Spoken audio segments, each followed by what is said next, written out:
मित्रांनो, मित्रांनो,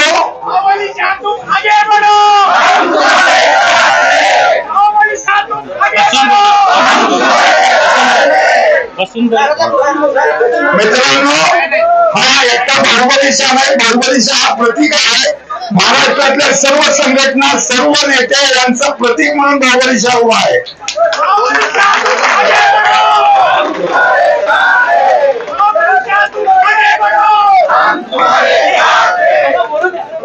बोलू दे.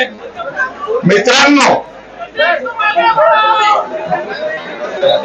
मुळात लक्षात घ्या, आपल्या आजच्या आंदोलनाची एकमेव मागणी काय आहे? उपोषण हे सरकार विरुद्ध नव्हतं, तर IMA ची जी दबावाचं राजकारण होतं, होमिओपॅथिक डॉक्टरांच्या बद्दल हीन प्रचार चाललेला होता, CCMP डॉक्टर्स बद्दल जे काही चुकीचे उद्गार काढले जात होते त्याच्या विरोधात आणि शासनावर आपल्या बाबतीमध्ये हे आरोप केले जात होते, त्याच्या निषेधार्थ उपोषणाची नोटीस 3 जुलैला दिलेली होती. पण दुर्दैवाने त्या दबावाला बरोबर पडून सरकारने 11 जुलैला एक परिपत्रक काढलं, लगेच 4 तासात FDA परिपत्रक काढलं, लगेच 12 तासामध्ये केमिस्ट्रीने लगेच ते परिपत्रक काढलं. म्हणजे जेणेकरून आपल्याला जगणं शक्य होईल असं या संघटनेने केलेलं आहे. त्यामुळे एक लक्षात ठेवा, आंदोलन तर आपण जिंकूच, पण भविष्यात लक्षात ठेवा, ही संघटना ही आपली मित्र नाही, शत्रू आहे.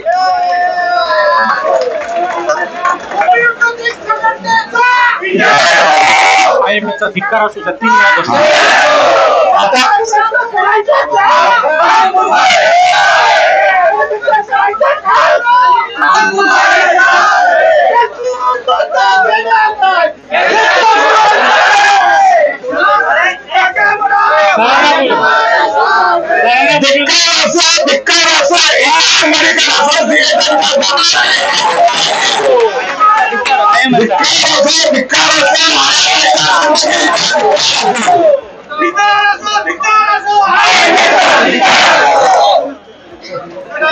मित्रांनो, राज्य शासनाने आज मला विचारलं की आपली मागणी काय, तर जी मागणी होती ती आपण उपोषणाच्या ह्याच्यात दिली होती. पण आता 11 तारखेच्या बदलाच्या परिस्थितीत राज्य सरकारला आपली एवढीच मागणी आहे की विधिमंडळाने 2014 मध्ये संमत केलेल्या अधिनियमाची तंतोतंत अंमलबजावणी त्वरित चालू करावी.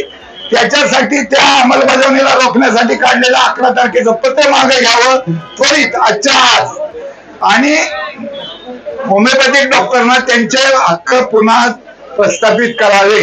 एवढीच आपली मर्यादित मागणी आहे, पण ही मागणी फार महत्वाची आहे. मित्रांनो, तुम्हाला सांगतो, आपण 1 किंवा 2 दिवसासाठी आंदोलनासाठी संघटित होतो, परंतु IMA फार सूत्रबद्ध पद्धतीने काम करत असते. 2016 मध्ये IMAचं जे आपल्या विरुद्ध कोर्टात केस होती, ती कोर्टातली केस लवकरात लवकर एक्सपिडेट करावी असे सुप्रीम कोर्टाचे आदेश होते, निर्देश होते. परंतु 9 वर्ष ही संघटना झोपून राहिली आणि हे पत्रक हातात मिळालं की लगेच त्यांनी आता त्याची फायनल एक्सपिडेट साठी कोर्टात अर्ज करून तारीख लावलेली आहे. तर जर हे परिपत्रक रद्द म्हणजे पत्रक रद्द झालं नाही तर आपली कोर्टातली केस ही वीक होणार आहे. त्यामुळे हे पत्रक रद्द होईपर्यंत बेमुदत आंदोलन हे तुम्हाला करावंच लागेल.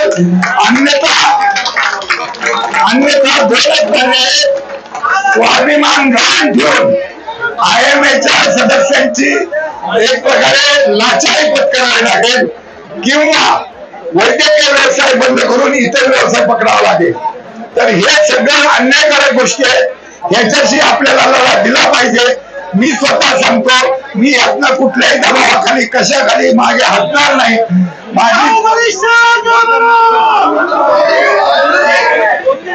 मी खऱ्या अर्थाने माझा जीव इथं पणाला लावलेला आहे. मी कुठलीही नाटकं करणार नाही आणि कुठल्याही दबावाखाली मागे घेणार नाही. पण त्यावेळेस माझ्या मागे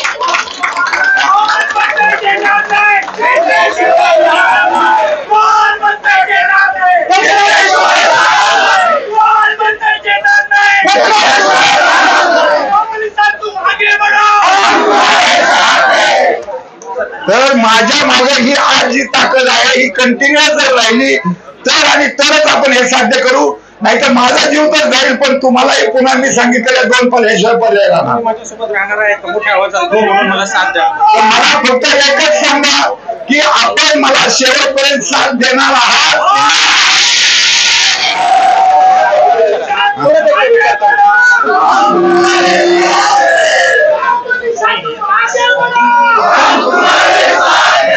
परत एकदा तुम्ही सांगा की ह्या लढ्यामध्ये डॉक्टर गणपती शहा त्याच्या अंतिम श्वासापर्यंत लढणार आहे, तर त्याला तुम्ही साथ देणार आहात.